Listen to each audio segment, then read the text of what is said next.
Will I be disclosing my grades in a video? Are all conditional scholarships predatory? What is one thing you would tell your pre-law school self?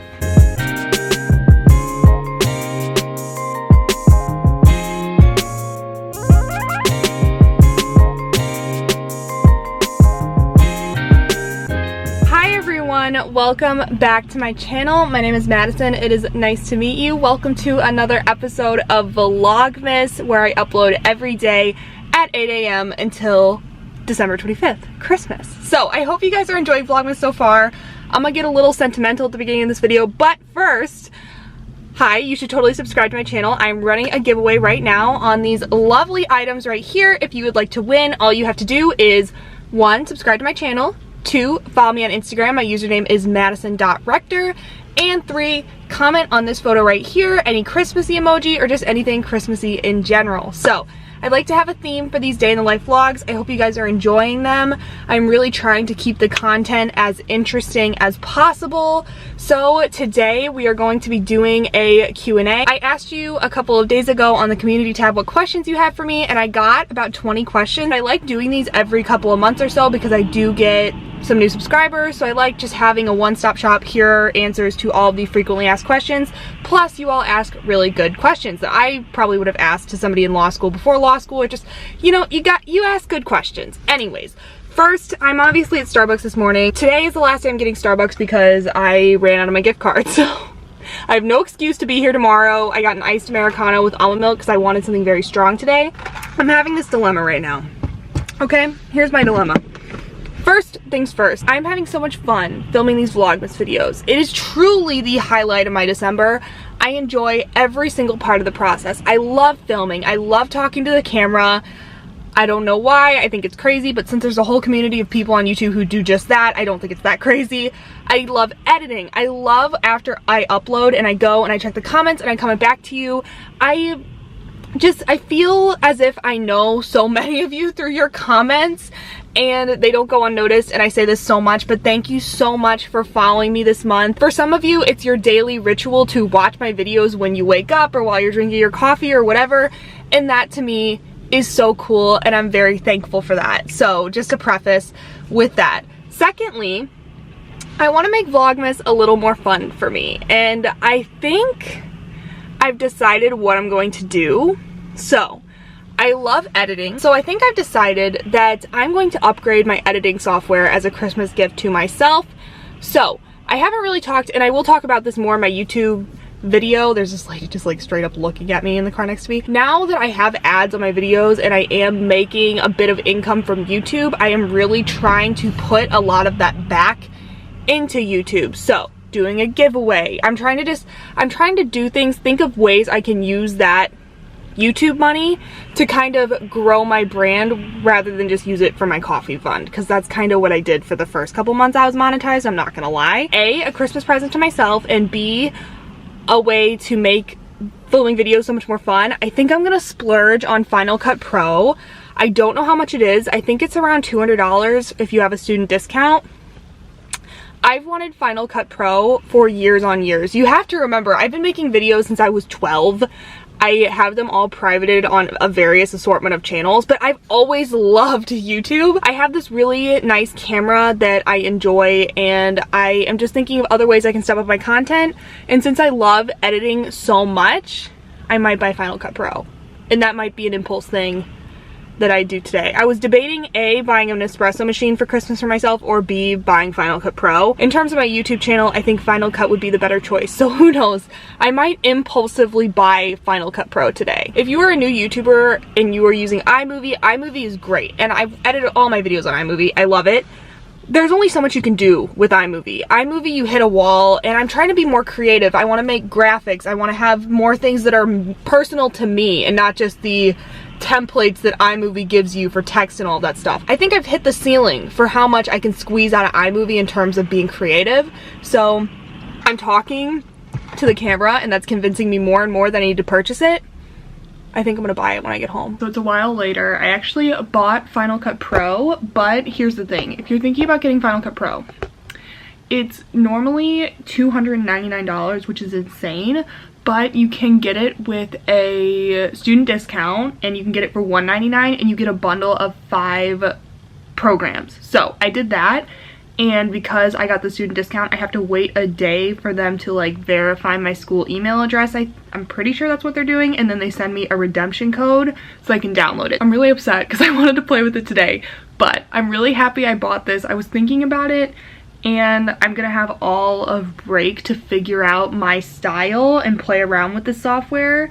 And other than it just being an investment into my channel, I know I'm gonna enjoy it a lot, so I think it was a great Christmas present to myself. Anyways, it's 11:54 right now. I'm about to get up. I'm going to go for a run today. After that, I'm just going to shower and then get ready, get my life together, and we are going to answer some questions. So yeah. Just thought I'd update you guys. I made the impulsive purchase. It wasn't super impulsive. I've wanted it for a long time. And I remember when I bought my camera, the Canon G7X, I really debated it for a while because this is an expensive camera. I believe the bundle I got was about $500. And I only had about, I think I had maybe 450 subscribers or 500 subscribers when I bought this camera. And it was really hard for me to justify spending so much money on a camera whenever I didn't have a lot of followers. My channel was like tinier than it is even now. It's still small now, but this camera was one of the best investments I ever made. I love it. I use it every single day, so I'm hoping this editing software will be the same. I'm gonna stop talking about it now, but I'm just really excited for it. So I'm gonna get up, I'm gonna get ready, and we're gonna work out, and then I will update you after.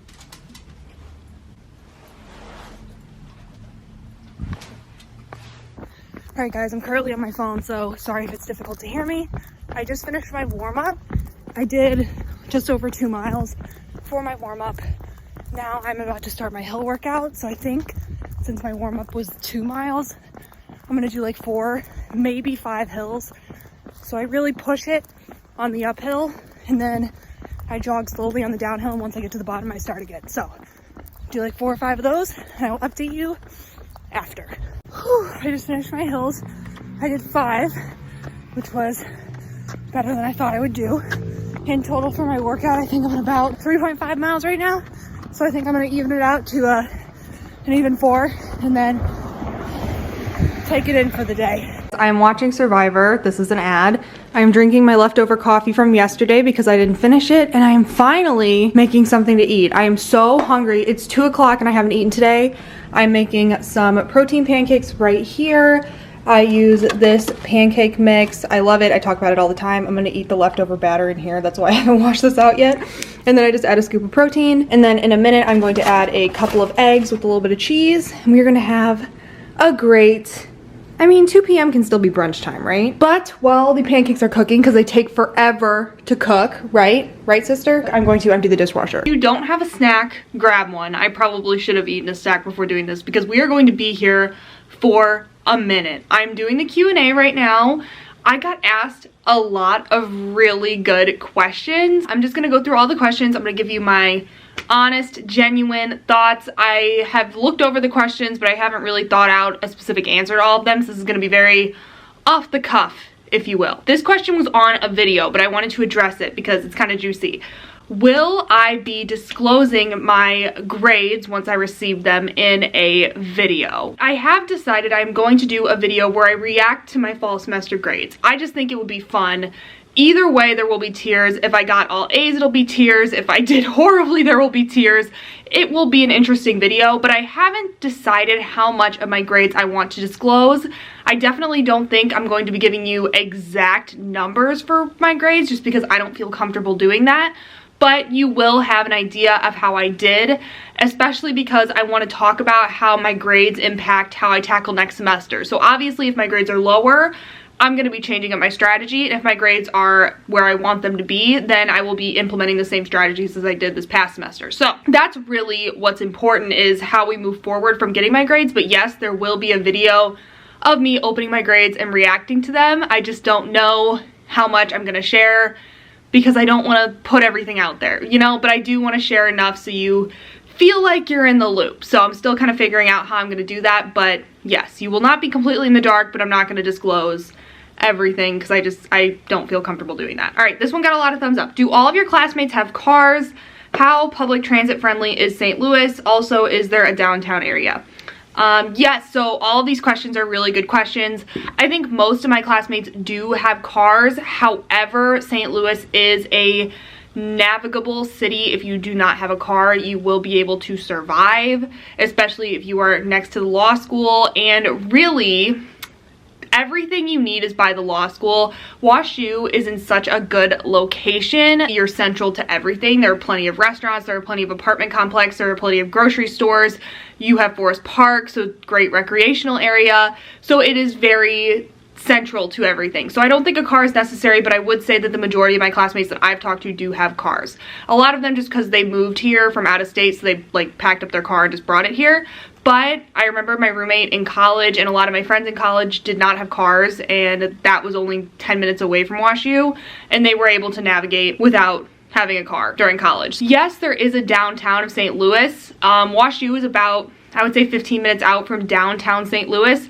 Downtown St. Louis has a lot of restaurants. It has Busch Stadium for baseball. It has the Arch. It has all that stuff. So yes, there is a downtown area. I do have a Best in St. Louis video. I'll put it in the cards if you want to watch that. I talk kind of about the divisions of the city. There's a lot of cool little spots in St. Louis. Central West End, the Grove, the Loop, the Hill. There's so many places in St. Louis, and there is a downtown area pretty much. And as far as public transportation, I did have some people in undergrad use public transportation. I didn't use it. I don't have a ton to say on the public transportation thing just because I didn't use it, but it is available if you would need it. Next, if, when, marriage, or children. We are jumping far into the future. I don't know. See, about a year and a half ago, 2 years ago, I decided that I'm just gonna live my life as it comes every single day. I definitely don't see, and I think this is the thing for a lot of people in my generation, I don't see myself getting married or having children until I'm in my 30s, just because, you know, I have to establish my career, and also there are a lot of things I want to do before I do that stuff. For me, I'm gonna get my JD when I'm 24. I want to establish my career for quite a while before I take steps like that. Any fun plans over winter break? So yes, so as you guys saw in the vlog today, I did buy Final Cut Pro, the new editing software. I'm gonna be playing with that so much. I'm gonna be watching all the seasons of Survivor, and I'm going to be planning a revamp for my channel. So I love the content that I'm putting out now. I enjoy every video I put up.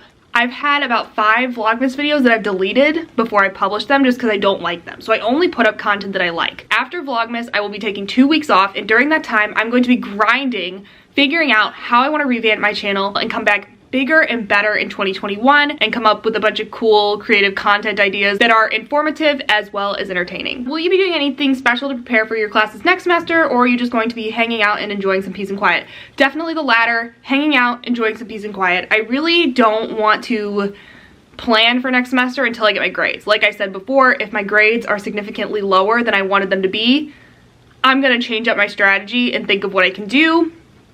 If they're where I want them to be, I'm just straight chilling. I'm just gonna have a great time. I didn't do anything special to prepare for first semester, and that's not gonna be any different going into second semester. Any news about your school being online or in person next semester yet? No. We just got our schedules 2 days ago, and no, we don't know. So this semester it was hybrid, but it was very weird. At the beginning of the semester, we could go in for one of our classes once a week. So we could go into the school once a week for an hour. I never went, but that was an option for people who wanted a hybrid feel. I thought it was stupid and pointless, to be honest. They haven't said whether they're going to continue the hybrid thing next semester, but I'm assuming it will be either the hybrid 1 class a week in person or fully online. It just depends what they do, but no, they have not announced that yet. I'm assuming they will announce it in the new year, is my prediction. Tell us something that you love about yourself. I love that I am very ambitious and goal-oriented, and I also love how organized I am. Those are like 2 things. They kind of play off each other. I've just always been a really ambitious person. I have so many goals. I want to be a law professor. I want to write a book. I want to open a bakery. These are all things I want to do. I want to travel. I'm just very ambitious. I've just always wanted to do something more, and that can be a detriment sometimes, I guess. If you're thinking like you can never be content with what you have, that could be a detriment, but I do try to walk a fine line of being very grateful for where I am and also striving for more and having my goals and ambitions. So I'm very ambitious and organized as well. You guys know I'm very type A. very organized, and those are qualities that I really like about myself. Is anyone else in your family in the legal profession? No. I have no immediate or extended family in the legal field, so I am the first one. I'm very excited about that. I am breaking a barrier, if you will. I think I am the first person in my family, extended or immediate, to go to a graduate school. I have a few members of my family who did attend college, but nothing on the graduate level yet, so that's really exciting, really cool. How do you plan on spending Christmas Eve, Christmas Day, New Year's Eve, and New Year's Day? Loving the daily uploads, wish Vlogmas never ends. Thank you so much, that's really sweet. I love that you guys are all enjoying Vlogmas as much as I am. Feels like we're all having so much fun together. Nothing. Because of COVID. COVID is really bad here in the Midwest because we have a lot of people who don't think it's real or don't care that it's real and killing thousands of people. So I'm not gonna be doing anything. My family is completely canceling things. I will probably just have a very relaxing couple days. My boyfriend and I are probably going to do something fun, like go see Christmas lights or something, just to get a little festive, but honestly, nothing. And you know, I think we can be sad that we don't get to see our families over the holidays, but I'm also so tired from the semester. I'm just kind of excited to sit and drink hot chocolate in my fuzzy socks on Christmas morning and watch some Netflix and just enjoy my time. I probably wouldn't have any crazy plans even if it was not COVID, to be honest. I'm just not the type of person, but no, nothing this year. Any future advice on taking the LSAT for future law students? Also some good practice books as well. I will link in the cards my LSAT self-study video because I go very in-depth in there. My advice always is, when you're taking practice tests, make sure that you're looking at the questions that you are getting wrong and understand why you're getting them wrong. It is definitely a better use of your time to spend an hour on one question and fully understand why you missed it and how to improve going forward than to spend that hour taking 2 practice sections and just closing the book when you're done and moving on. Understand why you're getting the questions wrong so that you can move forward with that new knowledge. And any good practice books, I'm a big fan of the Power Score books. That's how I studied. I also bought some LSAT past tests on Amazon, but like I said, that is all in the self-study video. Check that out. So anything that I would have done differently my first semester now that I'm done with finals? I really don't think so. I don't think I would have done anything differently, which I guess is good to come out with no regrets. Oh, I do have a regret. Never mind. We do have a regret. I would have went to office hours more. That is one thing that I'm going to hit the ground running on next semester, is going to office hours way more often and forming those bonds with my professors. The week before my finals, I was emailing my professors a bunch of questions. I wish I would have developed that connection with them throughout the semester rather than just towards finals time. So going to office hours more is something I would definitely have done differently and something I will do differently in my coming semesters. Your boyfriend is in school. What is he studying, and do you guys study together, or is it too distracting? Definitely not. Yes, he is in school. We do not study together. I can't. I don't even study well with other law students, to be quite honest with you. I like to lock myself in my room and study by myself. I get so much more done. I don't get distracted. I am definitely an individual studier. I do enjoy meeting with people in my class and talking through problems and talking through practice hypos and all that stuff. But when it comes to reading and studying, I need to be completely alone. I get in a zen when I'm studying and I can't be bothered, really, truly. What was the biggest distraction you've struggled with during law school? Honestly, I would probably say YouTube, but it's not a distraction. I guess you could call it a distraction sometimes, but I look at it as more of a mental health escape. I feel like that's a nicer way to put it. But yeah, sometimes I guess it's really the only other thing I do besides school in my free time during law school, because it's COVID times and I'm obviously not going out or anything. YouTube would be the biggest distraction, but honestly, I think it's benefited me more than it's hindered me.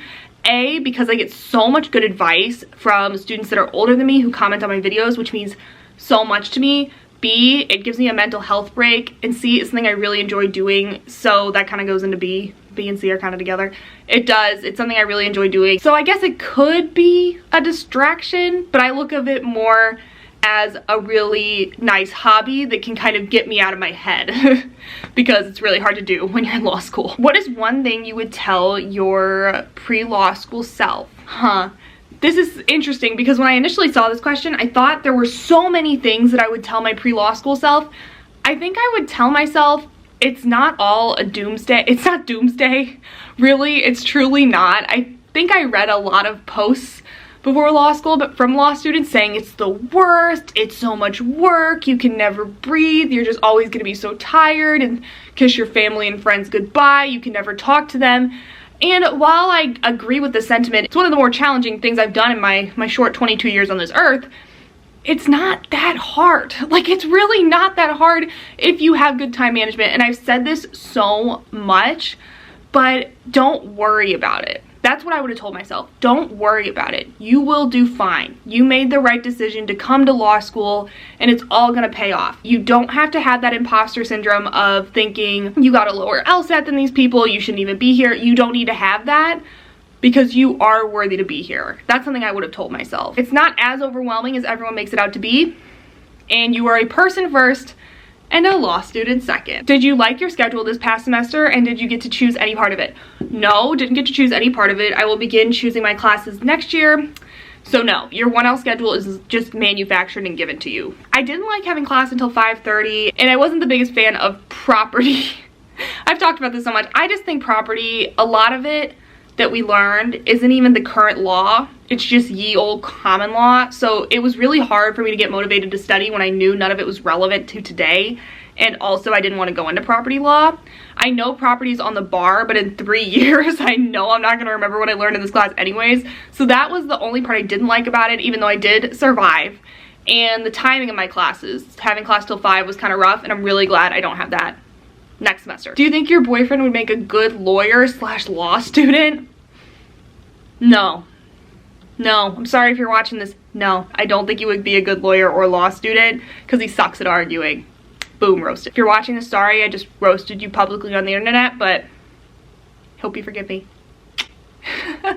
No, he's happy doing what he's doing, and it has nothing to do with the law. How many hours do you study per day? So if it's a day that I have class, I would say I'm in class for about 3.5, 4 hours, and then I'll do about 3 hours outside of class, maybe 4. So honestly, on days where I have class, it can turn into an 8-hour day. On days where I don't have class, maybe 3 to 4 hours. That's it. I definitely did pull some days throughout the semester that were 8, 9 hours, but I really kept those to a minimum. So I would say I only did 3 or 4 of those throughout the whole semester where I was studying for 9 hours a day. Other than that, it just didn't happen. I managed my time pretty well. 3 to 4 hours a day, typically outside of class. What motivates you to do YouTube? I have always loved YouTube. I tried making different styles of content for so long. I've tried doing so many different forms of content, and I just never found where I belong in the YouTube space. I just never did. Then I made one law school video. I remember I made a video, I had briefly mentioned it in the college week in my lifestyle vlogs that everybody was doing, and looking back on those, they're very cringy. But I made a video where I was talking about getting denied for a scholarship increase at WashU, and that video did really well.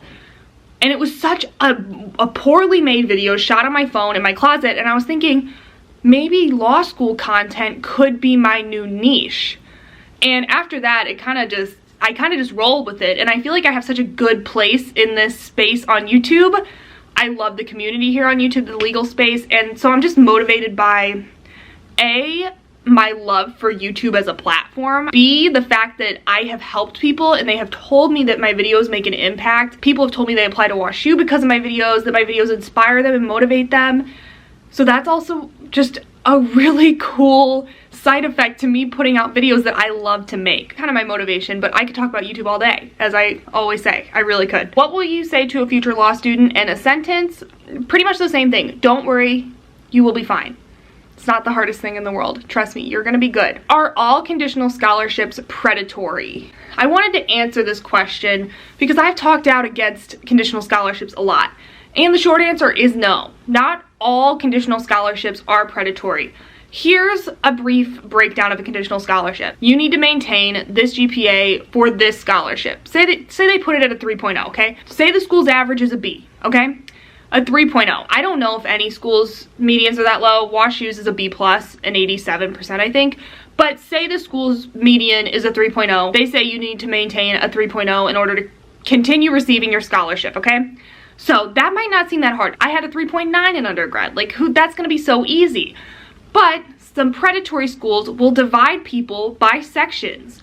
So they will put all the conditional scholarship people in this section, and you are on the curve against all of the people in your section. Most of the people will receive around the 3.0 range. Some people will receive above that, and some people will receive below that. So if you're in a group, a section with all of these people with conditional scholarships, a good amount of people are going to fall below that median and will lose their scholarships. So that's when it becomes predatory. It's really hard to say without knowing the exact school. I would just say I would never take one. I would always negotiate to make it an unconditional scholarship for less money, honestly, because that kind of practice is really sneaky. In order to determine whether a school is offering you a predatory scholarship, look at the other information about the school. What are their employment numbers? What are their bar passage rates? Look at all of the context surrounding the school and then make your decision, because I don't think they're inherently predatory. I just think it's a predatory tactic used by a lot of schools. So you kind of have to use your own judgment, but that's kind of how the conditional scholarships work.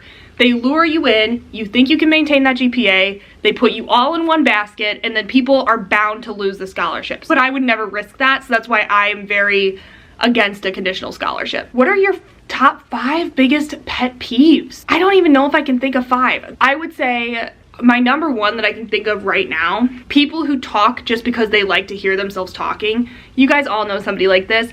They talk and they talk and they talk and they talk, and you can tell that they just like listening to their own voice. And there's nothing wrong with that. I do YouTube. I speak it and then I rewatch myself talking. I get it. But when you're talking to somebody and you can tell all they're doing is like they just enjoy listening to themselves talk, that annoys me. I'm not gonna lie, that annoys me. People who, when they're telling a story, you can tell it's a flat out lie. I hate that. That's so annoying. You're just saying in your head, this did not happen, this did not happen. We love an exaggeration. I'm on YouTube. That's what we do here. We take stories and we stretch a little bit. We gotta make it more entertaining. Sure. If I'm studying for 5 hours, I'm gonna say I was studying for 10 hours and it was the longest thing. I get a little bit of exaggeration. You do you. But when I'm listening to your story and I can tell it did not happen, even in the slightest, that's a pet peeve. I can't think of any more, but those 2 are pretty big ones. I can't even pretend on those. How would you describe yourself in 3 words? Ambitious. I already basically said that earlier, so that was kind of easy. Opinionated, and should I do a negative one? Stubborn. I'm stubborn. All right, guys, I was talking for so long, I decided to change locations. So this is very specific, but do you get frustrated with procrastinators? I don't get frustrated, just more astounded, honestly. If you're a procrastinator and you still get all of your work done, power to you. It does astound me though. How did you wait for that long to start something before just being overcome with crippling anxiety? So I'm part astounded, not really annoyed, just surprised. What summer jobs are you applying to? So this is really broad because I haven't really decided yet. There are a few firms that I'm definitely interested in applying to. However, without grades, it's hard to say. Very competitive for 1L summer positions. I'm not banking on getting a firm job for summer, although that would be great.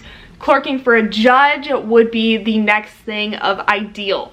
However, most judges, there's not really an easy way to apply on a website, so you would have to cold mail them your application material, which is kind of weird. So I'm gonna be figuring that all out in a future vlog, so stay tuned for that. But honestly, it's really just hard because I did talk to somebody about this in the comments.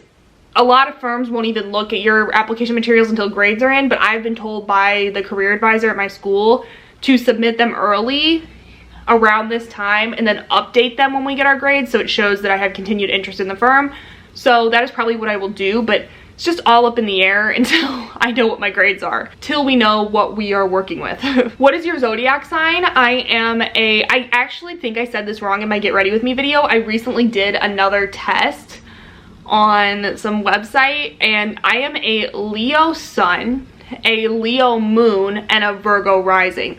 I always knew I was a Leo sun and a Virgo rising. I wasn't sure. I think I said I was a Virgo moon, and I'm a Leo moon. So I'm a double Leo, and then the Virgo rising is where I get all of my type A qualities from. The Leo-ness is what gets me my nutty personality and also my stubbornness. And you talk about how you're able to afford food, rent, when you're a 1L and not expected to have a job. Okay, so preface, I do not pay for those things yet because I do live with my parents right now. I am thinking about moving out for 2L or 3L, not sure yet. It's really hard to determine with COVID and everything. But I'm saving a lot of money that way. But I do know a lot of people who are living on their own right now and in law school. Really, two ways to pay for it. I know a lot of people who are not K to JDs, meaning they had work experience before law school instead of coming just from undergrad. They had money saved up. Great for them. Some people are living off of full tuition scholarships, also great for them. Some people are living off of loans. 3 options. You're not expected to work during law school. I don't even know technically if you are allowed to work. I don't know how this YouTube thing's cutting out, if that counts as work, but really it's loans, and that is the US education system in a nutshell. It's great. I love to be a part of this. Those were all of the questions that I was asked this time around. I did get asked about having a puppy in law school. My puppy has made so many appearances during vLAWgmas.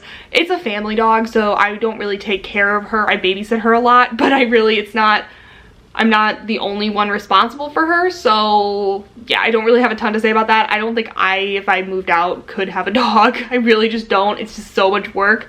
But I do love her, and I love hanging out with her, and she's my bestie. Yeah, that was pretty much all for the Q&A. This was really long. I'm so tired of talking, and now I have to edit this video and listen to myself talk for some more time, so that'll be fun. But I hope you guys enjoyed this video. I hope these answers to these questions were helpful for you. I honestly think I'm gonna end the video now. This will be the last video that's edited on iMovie. I'm really excited because my Final Cut redemption code should get here tomorrow, and then I will be able to start using that software, so very excited. Enter my giveaway, subscribe to my channel, and I will talk to you all in my video tomorrow. Bye!